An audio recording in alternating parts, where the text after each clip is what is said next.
Meron po ako mga bossing ko na ituturo naman sa inyo pagdating sa usapin ng bawang. Ang bawang mga bossing ko ay sa pulay ginagamit lalo-lalo na pagdating sa usapin ng pantaboy ng mga kamalasan o ng mga bad spirit mga bossing.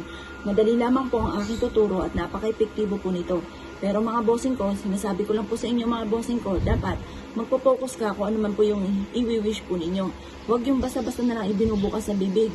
At huwag ka rin gagamit ng sana para mabilis matupad ko naman ang inyo pong hihiliin.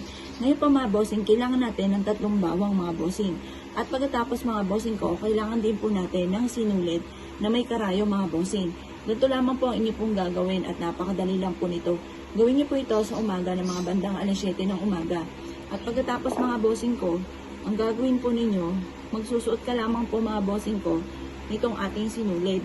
At habang sinusuot nyo ito, nakaharap ka sa gawing silangan mga bossing ko ng mga bandang alas 7 ng umaga. Nasa positive ka lamang habang ginagawa nyo po ito. At naniniwala ka na makakamit nyo ang lahat ng inyo pong mga ninanais mga bossing.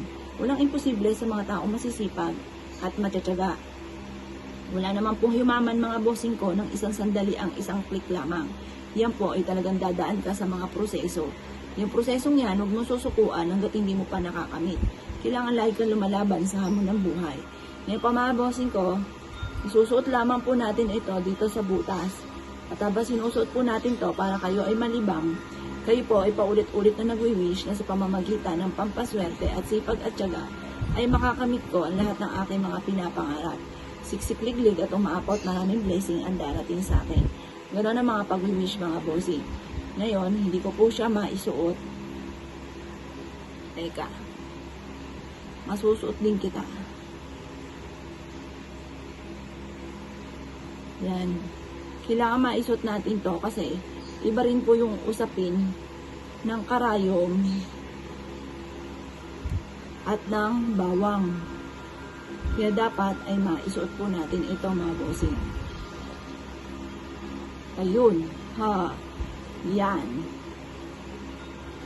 Naisuot na natin. Ngayon pa mga bossing ko, eto na.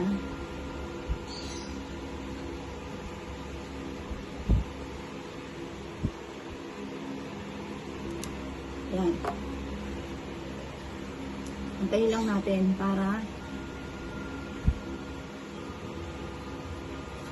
ngayon mga bossing, i-ready nyo na ang inyong mga wishes. Sabihin nyo, simula ngayon, makakamit ko lahat ang aking mga pinapangarap. Yan, siksiklik-lik at umaapaw at napakaraming blessing ang darating sa akin.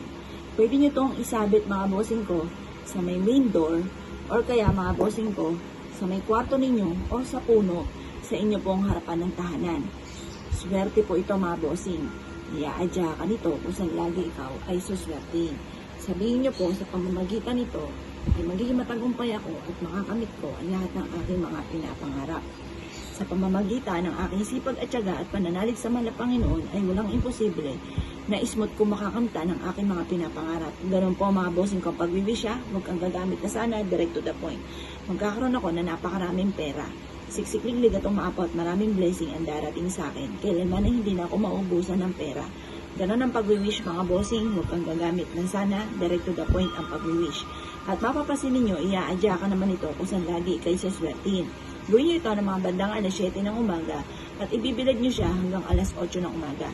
At pagkatapos ay isabit nyo na kung saan kayo maginhawang isabit. Yung ibang tipo na hindi ka mape-pressure, kung doon mo siya isasabit. Kaya kayo nang bahala kung saan nyo siya gustong isabit.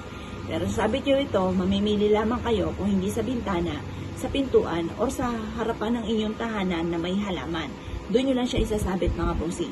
Ang dulot nito ay swerte. Kaya kung ikaw ay gagawa ng ganito mga papamaraan, good luck po sa inyo po lahat.